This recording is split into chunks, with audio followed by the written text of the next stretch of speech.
Following my Star Trek Discovery review, a review of the Orville seemed obvious, and many of you asked for my thoughts on it. I've seen the first 3 episodes now, and generally my response is positive enough.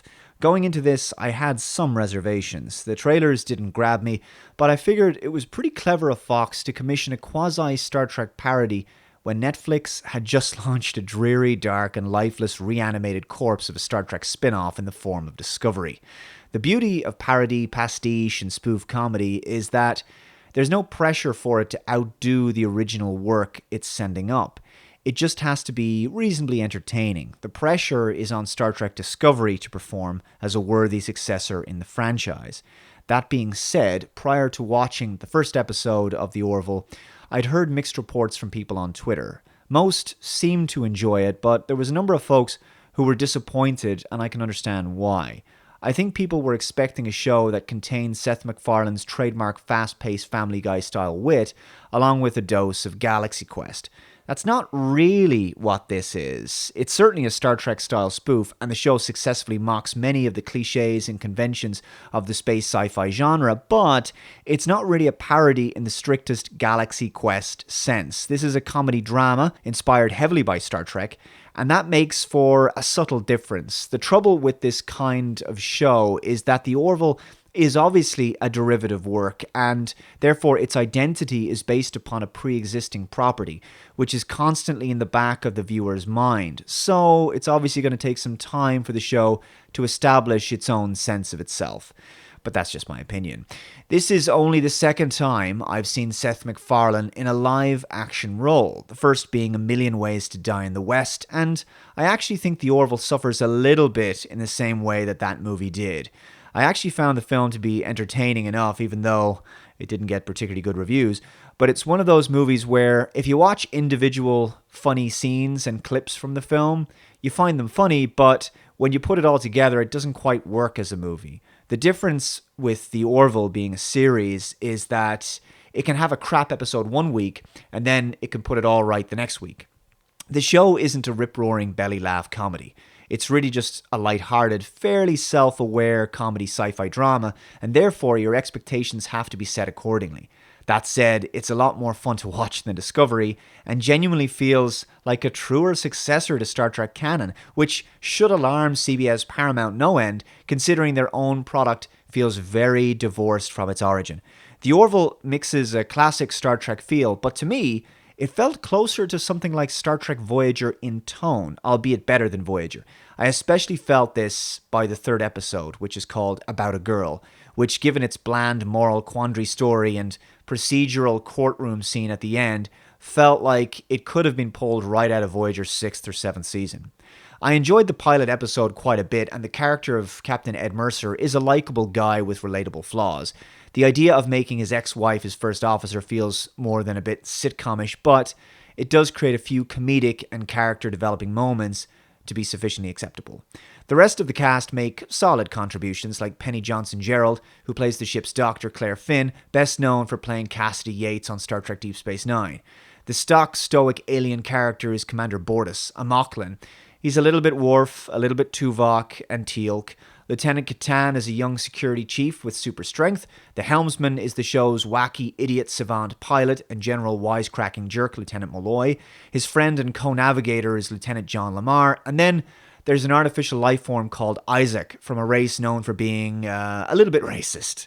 What I was pleased to see immediately in the opening credits was that there's a lot of Star Trek alumni involved with this production, which should help to remain more true to the franchise than the actual franchise is nowadays. Perhaps CBS Paramount should have realized that if you effectively ban or heavily restrict fans from producing Star Trek fan films, they'll just go ahead and produce parodies instead that, if produced in the right manner, can actually be more true to the spirit of the series than the modern official canon.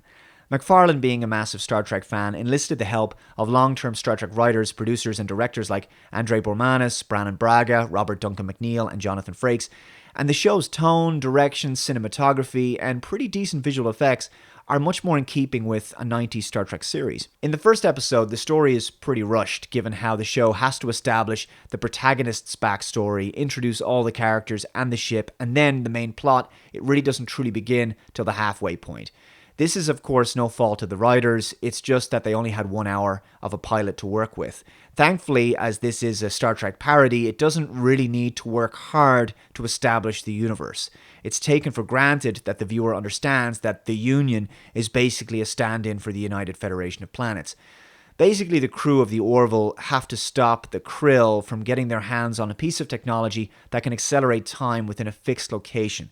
Such a device could be used as a weapon, so Mercer and co. devise a clever but slightly predictable solution, transporting the weapon to the Krill ship with a redwood tree seed inside, thus speeding up the growth of the tree to destroy the ship from within. It's all very familiar, of course. The second episode is perhaps more true to what the spirit of the show will probably be like. A coming-of-age personal and professional growth story for Alara, who must captain the Orville while Mercer and his first officer Grayson are trapped aboard a giant intergalactic zoo.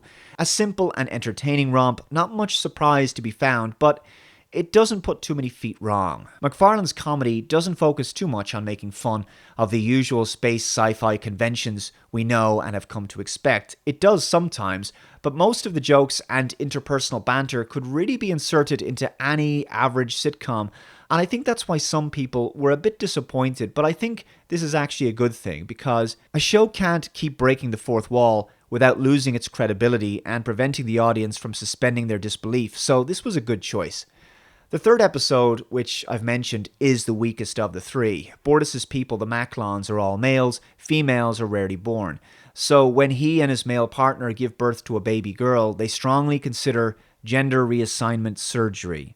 Yes, the political correctness is present in the Orville as well, folks. It's not absolutely awful, it's somewhat tolerable. I think modern Hollywood entertainment really has been negatively affected by this crap, so I've come to expect it. No show can really escape it these days. However, it boils down to this.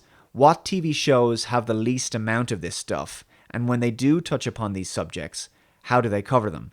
Hopefully on a spectrum, the Orville will focus on this kind of stuff with less frequency than something like Discovery, but time will tell. I'm hoping that McFarlane is simply paying lip service here in order to get the press and the SJWs off his back at an early point in the series and get this topic over with. To be fair, the Union, Mercer, and Grayson are initially against the child being operated on, so at least a credible stand is taken against the notion of gender surgery of a minor, in this case a newborn. But disappointingly, in the end, the Maclon Council forces the surgery anyway. So the episode ends on a very sour note, which may be too close to reality anyway, considering Canada's Bill 89 is legislation that could see the state seize children from their parents if they don't help them transition. It's alarming the episode ends like this. Nevertheless, that wasn't the worst part of the episode. The worst part was that it was simply rather boring and generally unfunny. It's not helped by the fact that it lacks a real subplot as well. But at least it's out of the way, and 1 dud out of 3 isn't so bad. The Orville is a show I would watch again. It feels like a big-budget Star Trek fan film comedy with likable characters. And like I say, there's no real pressure on the stories to be groundbreaking or super clever. Because it's a comedy, it just has to be fun and fairly entertaining with enough interesting sci-fi elements to keep fans happy. If it does produce a genuinely innovative plot, then so much the better. I would recommend this show to people with a caveat that they not expect too much from it. You're not going to be rolling around on the floor laughing, but you will be entertained for an hour, and if I'm honest, that's more than I can say for Star Trek Discovery.